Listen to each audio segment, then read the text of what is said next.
Ladies and gentlemen, there are warriors and there are happy warriors. There are people who feel things just as much as everybody else, but they do not allow it to slow them down.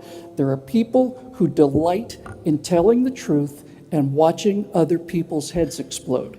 And that is who we have with us this evening. Please help us welcome Katie Hopkins.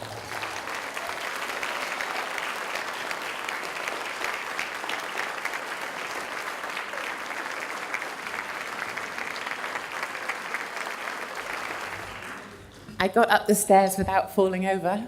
Thank you. So first up, I've been asked by the organisers to make a serious announcement on behalf of the American Freedom Alliance. Don Dix, where are you, Don?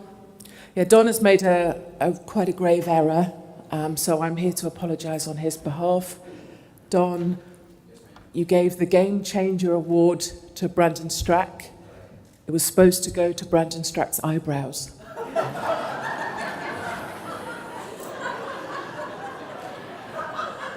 I'm just working with unprofessionals, I don't know. What can I say? Amateur mistake. Anyone would think you worked in radio. Now, before we get started, I should make clear this is not a British tan, nor am I trying to pull a Rachel Dolezal or an Elizabeth Warren Pocahontas. I'm not trying to claim ancestry of anything other than my own and cozy up to the NAACP, no. I became bronze like this splendid turkey during my family holiday on a little Spanish island called Mallorca, which I left to be with you all today. And, oh, not at all. Hey, I have 3 children, I'd much rather be here. My vacation was a learning experience. Firstly, I have learnt that Spanish islanders are very much like New Yorkers. They do not believe in waiting nor queuing. A moment's hesitation is like death to a Mallorcan.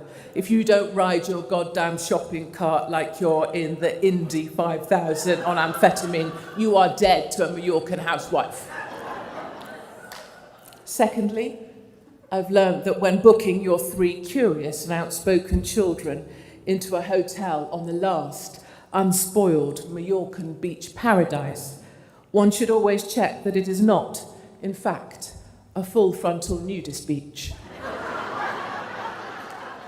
I've never seen so much flesh, and I used to come from a farm. But Mum, why is that lady's bottom so... Yes, thank you, son. It is my great pleasure to be with you all at the 13th American Freedom Alliance Hero of Conscience Awards on this happy occasion. And we do have much to celebrate. America has a record number of job openings, which is great news if you've recently been fired for telling the truth. We've got the lowest unemployment rate in America since 1969, the lowest black unemployment rate since records begun, and the narrowest gap between black and white unemployment in history. Neil Irwin of the New York Times said, "We've run out of words to describe how good the job numbers are." That's from the New York Times. And there's more good news too. I finally got to meet Mr. Brandon Strack. Or Mr. Walkaway, as I like to call him. I like to imagine him saying it in the way that one might talk to a small dog. Walk away, walk away. Brandon was a hairstylist, an aspiring actor, and he voted for Clinton. The first 2 offences are forgivable. Many of you will know I get nervous around plastic surgeons, hairdressers, and dentists. I fear they will be observing my suboptimal British assets with disdain.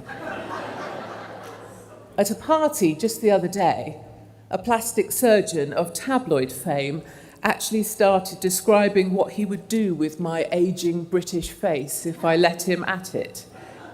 He all but got out his blue marker pen and started marking me up. Haggard, my mum calls it. I told him what I would do with a certain part of his anatomy if he didn't walk away from this fabulous old dragon and fast. And it's good to laugh. I'm conscious that we spend much of our time together being very serious about the hard truths that we face. Our Western culture is threatened like never before, and I'm cognizant that I bring many of those hard truths from the road in the less friendly parts of this planet that I travel amongst.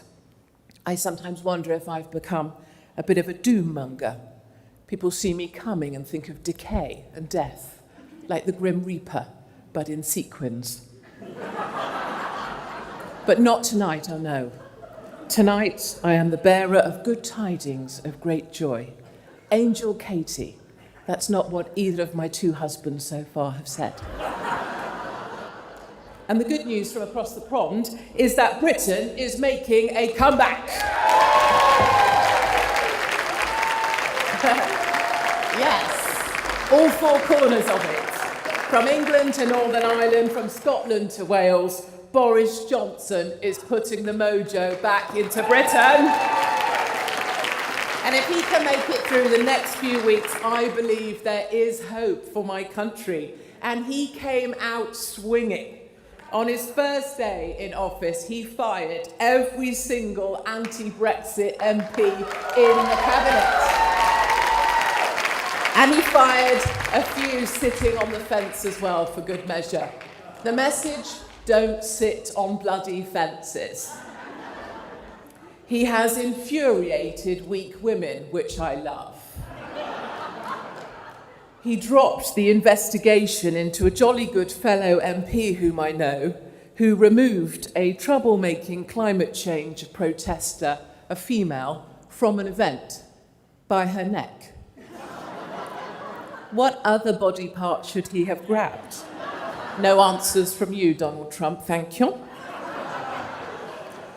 And to cap it off, he's pissed off the number 10 Downing Street cat, Larry, by planning to bring his dog into number 10. But you know, true to his best of British beliefs, he brought fresh faces to the cabinet.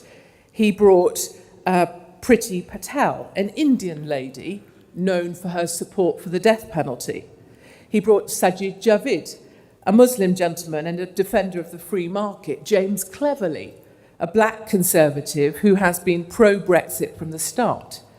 But the diverse cabinet of Boris Johnson isn't good enough for the left. Oh no.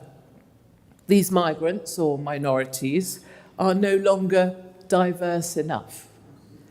The left has called them Uncle Toms, said they no longer have the right to represent. Apparently, if you are a minority, you are not allowed to be conservative or successful, as evidenced by Biden the other day, who said, and I quote, "Poor kids can be just as successful as white kids." The only way you know that guy is not in a deep vegetative state is the fact that he's dribbling.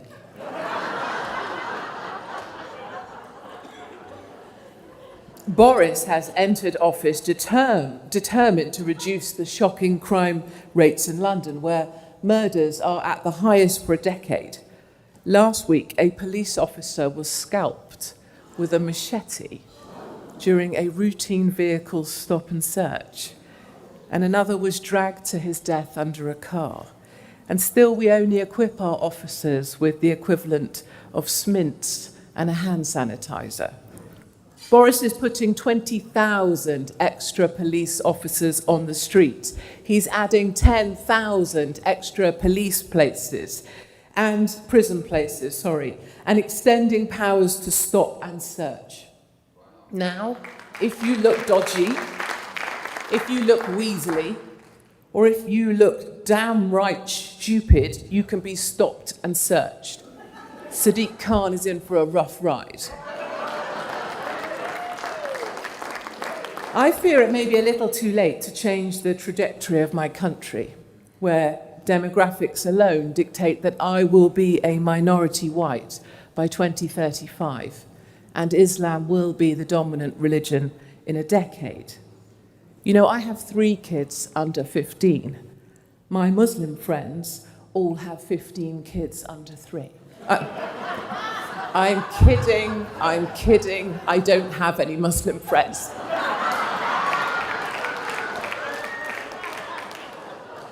Mohammed is the number 1 name in the UK. You want to guess what the number 2 name is? Muhammad. And I'm not joking. It's serious. But to stabilise the good ship Britannia and shore her up from sinking in front of our very eyes, Boris is making all the right moves. We are now just 74 days away from Brexit being delivered in the United Kingdom.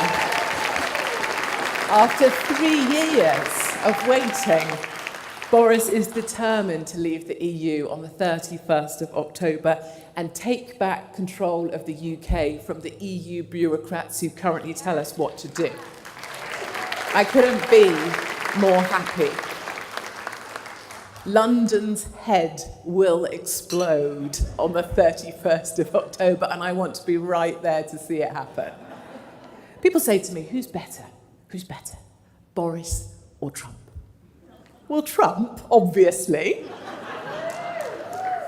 Trump has better hair. And Melania. And he retweets my tweets. Not to mention, he has buildings with his name on. My mum has a pair of Trump slippers. She has bunions and arthritis, and she dances around her bungalow in those slippers. Now, that is ambition. I stayed at the Trump Hotel a month or so back to give a talk to the Republican women of Virginia. Hands up if there's a Republican woman of Virginia here in this place. Have any of you ever met the Republican women of Virginia? Are you one? Oh, my life alive. We have one in the room. We need a round of applause. I love those ladies. Those ladies have the Star-Spangled Banner printed on their bathroom tissue. They love Trump like Silicon Valleyers love themselves. Put Republican women from Virginia in a Trump hotel, and it's like giving sugar to Canadians. They just can't handle that shit. I survived. I'm a survivor of the Republican women of Virginia. Me too. Or as I say to feminists, screw you. I'm recently returned from a trip to Israel where I was hosting viewings of my new documentary, Homelands, which is about the anti-Semitism problem in France, in Germany, in the UK, because many of my Jewish friends are being forced to leave, forced out by Islamist hate. But you know, Israel has so many things so very right. Firstly, it told Rashida Tlaib and Ilhan Omar they were not welcome in their country. Which does kind of beg the question why America has not yet done the same. Secondly, it's built a bloody great big wall around itself, 3 meters thick and 8 meters high, tall enough so that a man cannot climb it and fall without doing himself serious injury. And it extends below ground as well to stop the terrorist rodents burrowing their way through. 3 meters thick. That's thicker than AOC. Israel makes families accountable for their children as well. If your Palestinian son attacks an Israeli, the IDF will tear down his home, and they will blow up your house too for raising such a beast. And I say that is a glorious, glorious thing. And finally, Israel is committed to national service, not as some kind of conscripted servitude or penitence, but as a shared endeavour to help build a country, hardwiring its values into its young. Britain has just had its 9th year of military decline. Why cannot we give our young people such endeavour when they are lost and looking for purpose? There is much we could learn. At one point, I was hauled onto an Israeli tour bus by my host because someone thought it would be fun for me to give an alternative tour guide service. My Jewish friends were not quite prepared for Hopkins. But I am proposing that the American Freedom Alliance starts its own politically incorrect bus tours of America. Woohoo! Through enemy territory we go. Pelosi's Skid Row. De Blasio's New York Nightmares. Are you up for it, Randon? The official line in Israel is that the Dead Sea is the most dead thing on the planet. Jewish people have clearly never met Joe Biden. And the Dead Sea is also 200 meters below sea level, so low. Jewish people have clearly never been to DC, so much lower. But of course, our fight is real, and it is serious, and it is urgent. In our efforts to fight back for our country and our culture, I fear the lowest blows are not the murderous acts of terror we face, but the slow death of a country meted out by journalists, editors, and their supplicant news anchors dealing with misinformation, disinformation. The New York Times changing a front page headline because its readership found it to be insufficiently anti-Trump. The pivot from Russia to race that's now upon us. Morphing the truth of patriotism into white nationalism and then white supremacy before our own eyes. Declaring that if you are white and proud of your country, you're a white supremacist. If you're black and proud of your country, you're a white supremacist and an Uncle Tom. They're just conflating statements, without reason. I'm a woman with short hair, but I'm not a footballer. Or a lesbian, and I wore heels tonight to prove it. I'm a proud nationalist, and I am white, but I'm not a white nationalist. I want all people of every colour to be proud of the nation they call home. My children even own a black goldfish. We call him Bernie Saunders because he keeps his gold well hidden.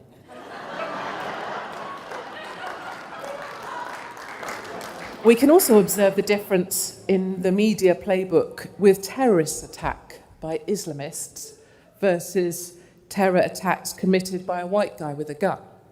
The response to Islamist terror is sadly well rehearsed in my country.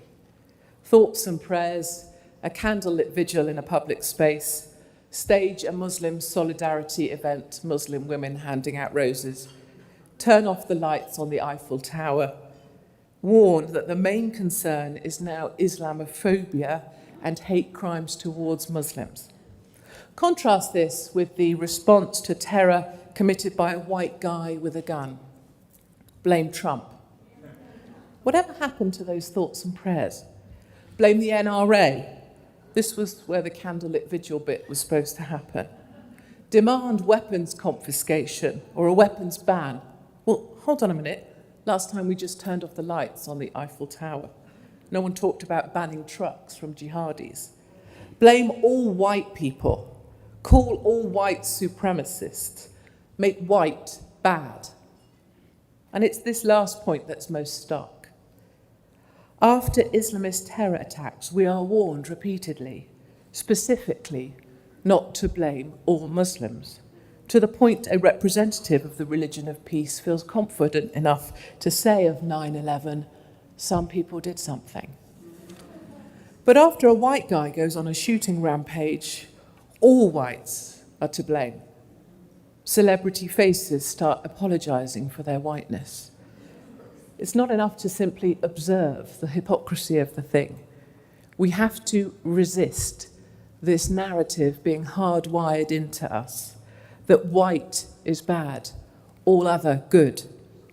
George Orwell's Animal Farm, 4 legs good, 2 legs bad.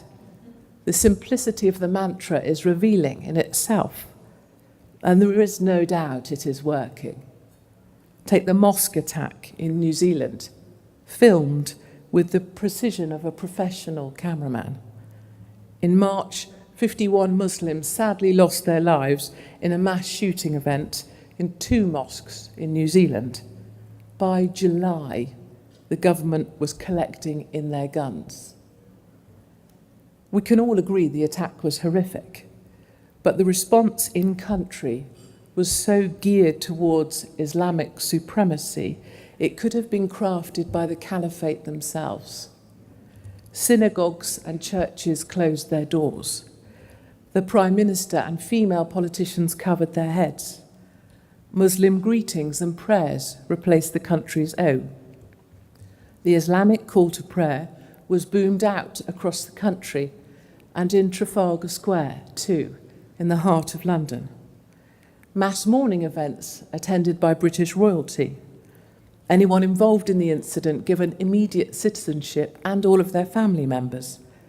The parliamentary prayer was changed to remove the words Jesus Christ in order to be more inclusive.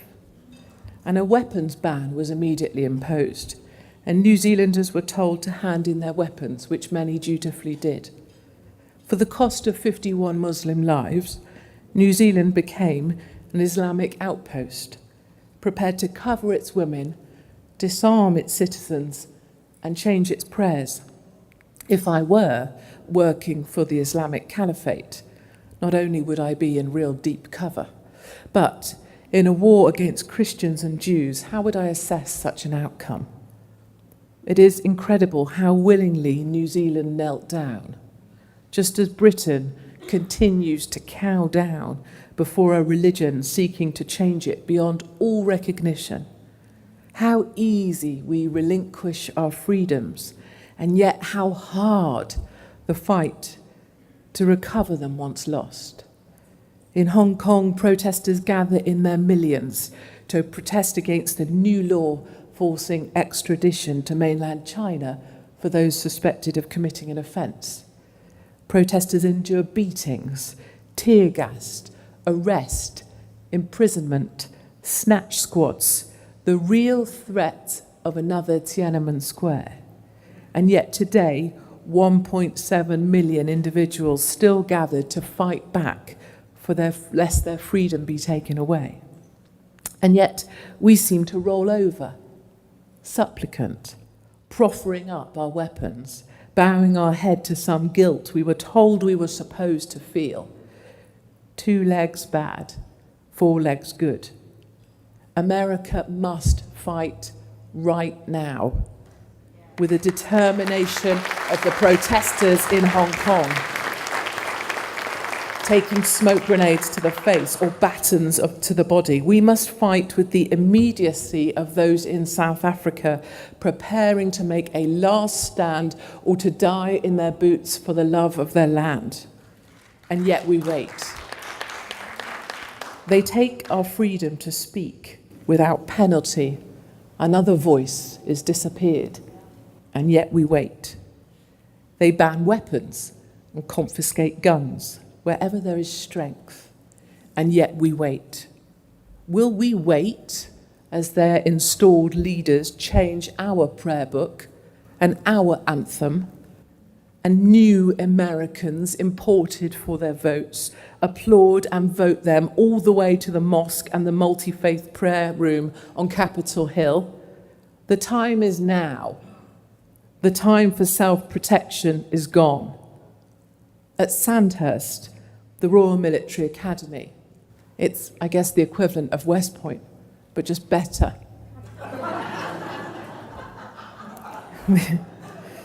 We're pushing my luck. You can go off people, Katie, is what my father said. We were trained under the Academy Serve to Lead. By serving our soldiers well, we earned the right to lead them into battle. But I think the Israeli Special Forces have it better. Follow me. I will only ask of you what I am willing to do myself. Follow me no matter what. Follow me even if it is painful. Follow me even when it hurts to be cut off by friends, to be ostracized by one's own children. to be forced out from places where we used to belong, asked to find another church or synagogue, suddenly uninvited. Follow me. And you know, that's why we're here tonight. It's why tonight matters, because we have people with us, all of you, who will say exactly that. What we all try to do is a very lonely thing. It's so important to be together so you can all look around this room and know that you are not alone. We are many, and together our voices are heard. Karen says, each of us here believes in the unparalleled force for good that is Western civilization. That is our heritage, whether we were born here or not. For this unifying message, she has paid her dues at the toll booth of wrong thought, her employer failing to renew her contract for her well-loved job, as we know.